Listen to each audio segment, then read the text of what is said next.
Our first example of U-substitution with definite integrals will be to find the definite integral from 0 to 1 of 8x over 4x squared plus 4 quantity squared dx.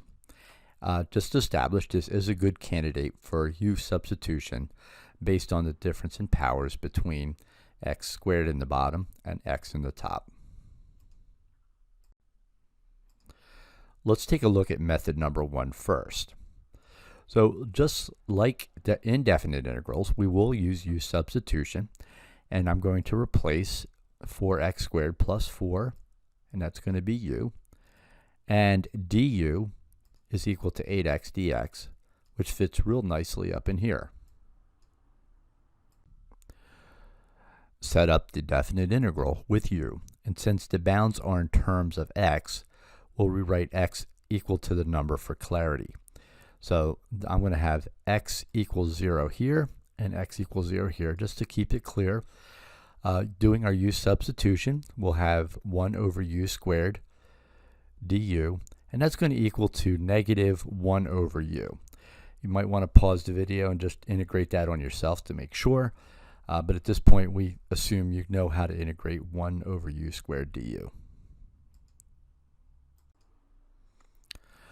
Next, we substitute the expression back in for u so that it is in terms of x, so we can evaluate the definite integral.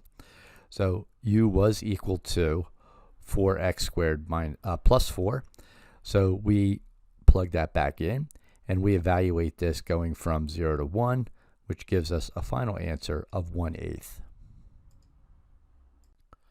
Because we substituted using the expression in terms of x before evaluating the bounds, no changes to the bounds need to be made.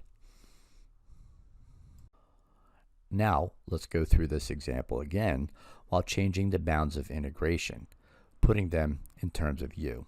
So we'll refer to this as method number 2. Continuing on with method number 2, and just like before, we still make u equal to 4x squared plus 4, and du will equal 8x dx. So this will be a nice clean substitution for here. Now, the original bounds are still in terms of x. We have x equals 0 and x equals 1. Therefore, we need to rewrite them in terms of u. This will involve to substitute the original bounds of integration into the equation for u and simplify. Since u was equal to 4x squared plus 4, I put 0 in for my lower bound to get a lower bound of 4, and my upper bound will be equal to 8. I get that by replacing 1 into our equation, 4x squared plus 4.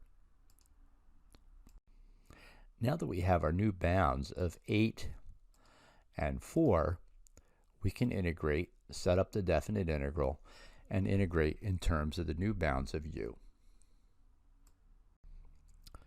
The value of the integral of 1 over u squared du is negative 1 over u. And that's going to be evaluated from 8 to 4.